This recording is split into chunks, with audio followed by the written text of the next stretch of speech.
The world lost a giant on Thursday with the passing of Fred "Curly" Neal, the iconic and famed point guard for the Harlem Globetrotters.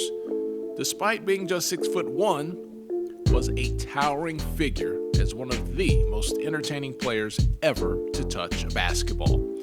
The Globetrotters aren't nearly as popular as they once were, but make no mistake, during their heyday, the Globetrotters owned the culture and the game.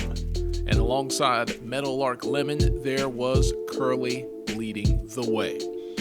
If you are of a certain age, there's only one man that comes to mind when you think of spinning a basketball on your finger or sliding to the floor while maintaining the dribble and going through the defender's legs all day. It was all mastered by Curly Neal. He was the man who controlled the ball as if it was on a string. He honed those skills in Greensboro, North Carolina, while playing at Dudley High School before moving on to Johnson C. Smith in the CIAA.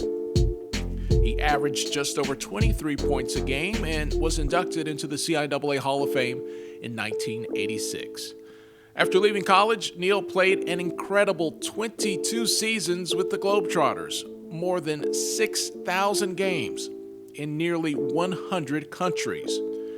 You want some perspective on that? 6,000 games equals just over 73 regular seasons in the NBA. So much for load management.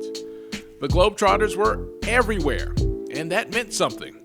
Being on television and a pop culture icon back in the day. Now, for me, that begins in the 1970s, and you had to have talent. Your body of work had to mean something. This wasn't a reality TV world back then, and there definitely was not 6,000 channels and streaming services. We're talking about ABC and chill. But there were the Trotters, dazzling people across the globe against the hapless Washington Generals, and then showing up on Saturday morning cartoons. Does the name Scooby-Doo mean anything to you? Scooby and the gang didn't welcome a lot of guests onto their show, but those meddling kids had a soft spot for Curly.